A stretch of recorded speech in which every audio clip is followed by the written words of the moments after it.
Alright, let's see who's coming in as I'm coming out. Now we know that same time exit entry is a gang stalking tactic. In other words, we have a sick American government. Even though it says that it's for freedom and democracy, it's always done immoral things. For instance, during the Vietnam War, it was called COINTELPRO, when they actually tried to get Martin Luther King to commit suicide. They also got the women's movement. They targeted the women's movement. So what are they doing now during the War on Terror, this so-called War on Terror? Well, what they're doing is gang stalking. They're using a tactic called mobbing. And not only do they get neighborhood watch group members to gang stalk, but they also get a person's neighbors to gang stalk. So they get surrounding neighbors to gang stalk. Now, how do they gang stalk? Well, the tactic is called same time exit entry. That every time I come out of my garage, a gang stalker comes out of their house. Now, why do they do this? Well, they're using tactics that they used on terrorists. Social isolation, for instance, is one of the tactics they used on terrorists. So they've concocted this program to get surrounding neighbors to gang stalk. The technique, gang stalking, is mobbing, and Oxford University Press just published a book that describes what mobbing is. So you can read about it there. They've done something like this previously. It was called the American Protective League. Now you might say, now why does our government do this? Our government does this because of the fact that they want to preserve the status quo.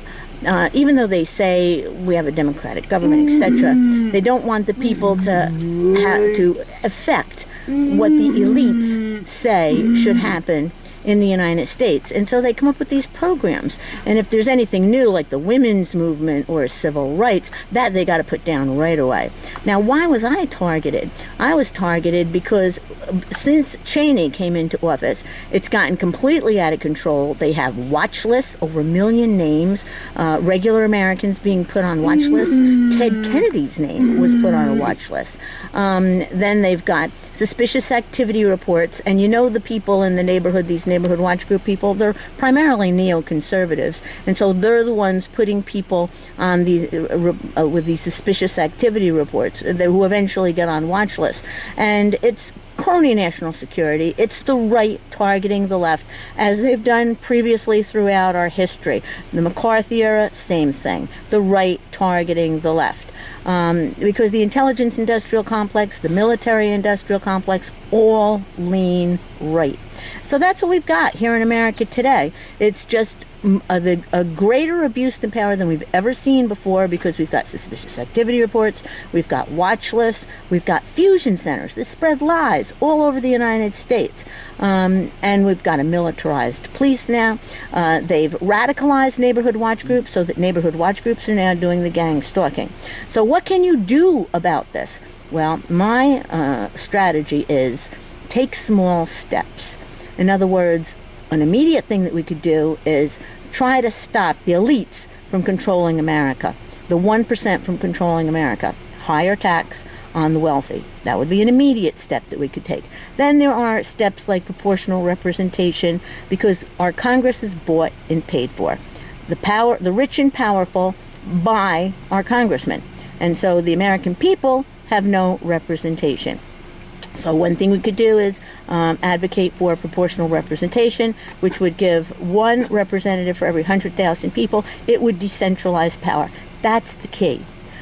That we've seen this egregious centralization of power in Washington, controlled by the elites, controlled by the moneyed elites, especially multinational corporations. So one of the things that we could do is start to decentralize power. For instance, Bobby Jindal in Louisiana is going against federal domination of education. In other words, let's return that to the people. Let's decentralize all that. So we have a big task ahead of us, but this is just the way life is. The crazy people, the narcissists, will always try to control and dominate, and until we have complete consciousness and people are aware of what's in their unconscious, this is the way it's going to be, folks. And so you take one step at a time, and you tell a friend about government gang stalking.